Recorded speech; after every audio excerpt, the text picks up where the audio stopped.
If you want an anxiety simulator circa 1994, look no further, my friends. Like a regular Barracuda, but only more acidic.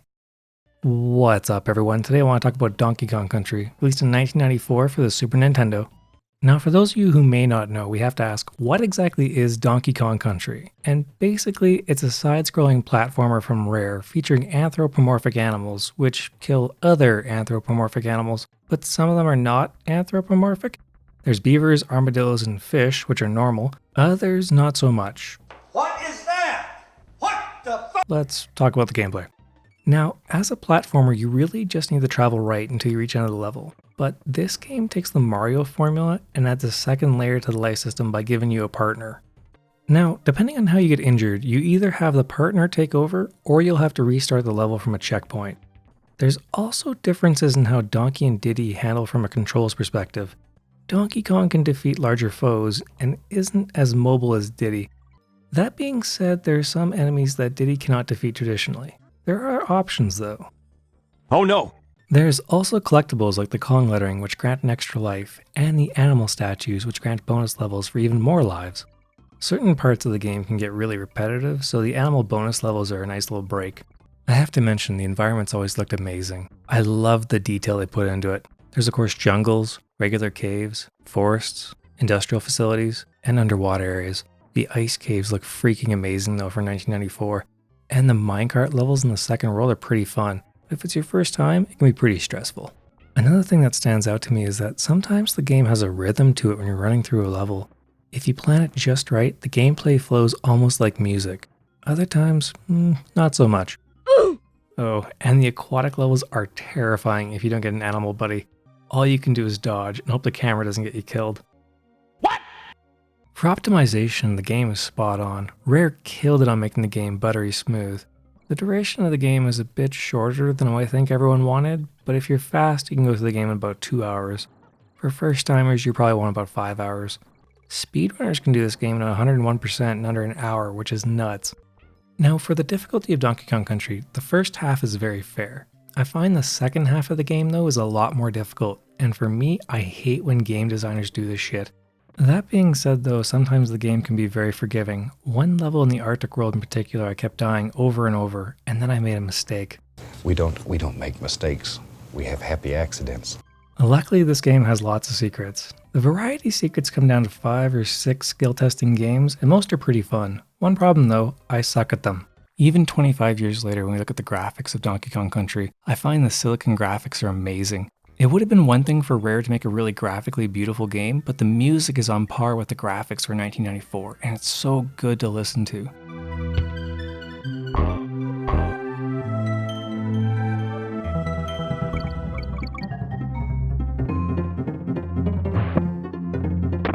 For me though, the best song in the game is the final boss, King K. Rool. They use an electric guitar, and for the SNES, it sounds stellar.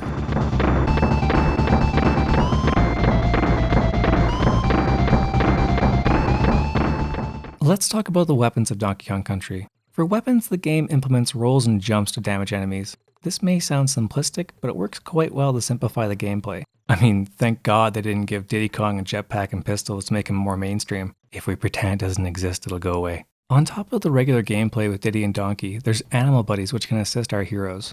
The first one is Rambi, who's great at smashing beavers. There's Winky, who can jump high on enemies, but I can't pilot to save my life. There's Espresso, who's a giant ostrich who cannot take any damage whatsoever, purely a mobility enhancer. There's On Guard, who is my best friend during aquatic levels. And then there's Squawks, who emits light during a very dark level. He only gets 1 level in this game, but they do him justice in the sequel, so let slide. We also need to talk about the enemies of Donkey Kong Country, and they're pretty weird, but that's well in line with the 90s.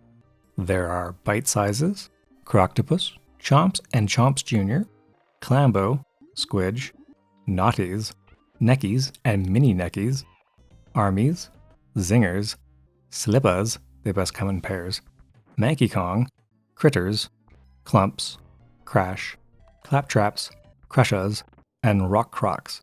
The fact that it doesn't start with a K really bothers me to no end. Should have called them Crockers. There's also an assortment of bosses throughout the game, but some of them are recycled, which is unfortunate. There's Very Naughty, which sounds like what you would expect. There's Master Necky, Queen Bee, really naughty, Dum Drum, Master Neki Sr., and King K. Rool.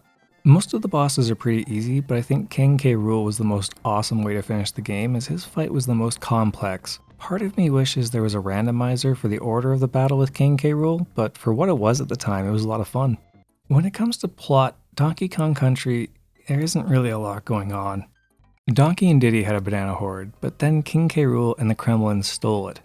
Alright, now there's a lot to process here, but I'll put it in the most layman way possible.